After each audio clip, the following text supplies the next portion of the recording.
যাদের নামাজ পড়ার সময় দুনিয়াবি চিন্তা মনে আসে বা নামাজে অমনোযোগী তৈরি হয়, তারা ভিডিওটি শেষ পর্যন্ত দেখার অনুরোধ রইল। হযরত আলী রাদিয়াল্লাহু তাআলা আনহুর কাছে একজন ব্যক্তি এসেছে। তখন লোকটা বলল, হুজুর, আমার নামাজে মন বসে না। নামাজে দাঁড়ালে আমার দুনিয়াবি নানা চিন্তা আসে। হুজুর, আমার এই নামাজ কি আল্লাহ তাআলা কবুল করবেন? তখন হযরত আলী রাদিয়াল্লাহু তাআলা আনহা বলেছেন, না, তোমার নামাজ কবুল হবে না। তখন লোকটা মনে অনেক কষ্ট নিয়ে চলে যাচ্ছেন। এমন সময় রাসূল সাল্লাল্লাহু আলাইহি ওয়াসাল্লাম এসে হযরত আলী রাদিয়াল্লাহু তাআলা আনহুকে জিজ্ঞাসা করলেন, ইয়া আলী, আপনার কাছে লোকটা কেন এসেছিল? এসে দেখি মন খারাপ করে চলে গেল। কেন, কি হয়েছে, আমাকে বলুন। তখন আলী রাদিয়াল্লাহু তাআলা আনহু বলেন, তিনি আমার কাছে জানতে এসেছেন যে নামাজে দুনিয়াবি চিন্তা আসলে নামাজ হবে কি না। আমি বলেছি, না, তোমার নামাজ কবুল হবে না। রাসূল সাল্লাল্লাহু আলাইহি ওয়াসাল্লাম তখন বলেন, ইয়া আলী, আপনাকে আমি একটা চাদর উপহার দিতে চাই, তবে একটা শর্ত আছে। আলী রাদিয়াল্লাহু তাআলা আনহু খুশি হয়ে বলেন, ইয়া রাসূলুল্লাহ, কি শর্ত তা বলুন, আমি আপনার সকল শর্ত মেনে নিব। বুঝতেই তো পারছেন রাসূল সাল্লাল্লাহু আলাইহি ইসলামের চাদর বলে কথা। তখন রাসূল সাল্লাল্লাহু আলাইহি ইসলাম বললেন, ইয়া আলী, আপনি যদি এই মুহূর্তে 2 রাকাত নামাজ একনিষ্ঠভাবে পড়তে পারেন দুনিয়াবি সকল চিন্তা দূর করে, তাহলে আমি আপনাকে সেই চাদরটি উপহার দেব। আলী রাদিয়াল্লাহু তাআলা আনহু বলেন, এটা তো সাধারণ ব্যাপার।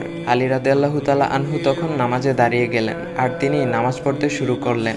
এমন সময় তার মনের মধ্যে শুধু ভাবনা চিন্তা আসতে শুরু করলো, আচ্ছা, আমাকে যে রাসূল সাল্লাল্লাহু আলাইহি ইসলাম যে চাদরটা দিবেন, সেটা কি ফাতিমার চাদর নাকি রাসূল সাল্লাল্লাহু আলাইহি ইসলামের? আচ্ছা, চাদরখানা দেখতে কেমন হবে? এই বিভিন্ন বিষয় নিয়ে ভাবতে লাগলেন। তিনি ভুলেই গেছেন যে দুনিয়াবি চিন্তা নামাজে আনতে রাসূল সাল্লাল্লাহু আলাইহি ইসলাম নিষেধ করেছেন। এর মধ্যে আলী রাদিয়াল্লাহু তাআলা আনহুর নামাজ পড়া শেষ। আলী রাদিয়াল্লাহু তাআলা নামাজ শেষ করে রাসূল সাল্লাল্লাহু আলাইহি ইসলামকে বলতেছেন, ইয়া রাসূলুল্লাহ, আমি আপনার শর্ত মেনেছি, এখন আমাকে চাদরখানা উপহার দেন। রাসূল সাল্লাল্লাহু আলাইহি ইসলাম বলেন, ইয়া আলী, আপনি কি একনিষ্ঠভাবে দুনিয়াবি চিন্তামুক্ত ছাড়া 2 রাকাত নামাজ পড়েছেন? তখন আলী রাদিয়াল্লাহু তাআলা আনহা মুচকি হেসে বললেন, না ইয়া রাসূলুল্লাহ, আমি আপনার চাদর নিয়ে অনেক কিছুই ভেবেছি।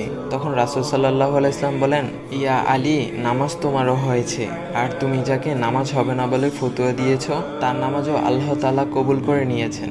শোনো আলী, দুনিয়াবি চিন্তা দ্বারা নামাজ বাতিল হয় না, নামাজ মহান আল্লাহ তাআলা কবুল করে নেন। সকল ফরজ নিয়ম কানুন মেনে নামাজ পড়লে নামাজ হবে ইনশাল্লাহ। তবে আমাদের সকলের উচিত নামাজ আদায় করার সময় একমাত্র আল্লাহকে স্মরণ করে নামাজ আদায় করা। নামাজে দাঁড়ালে দুনিয়াবি চিন্তা মাথায় আসে, এটা শয়তানের একটা ফাঁদ।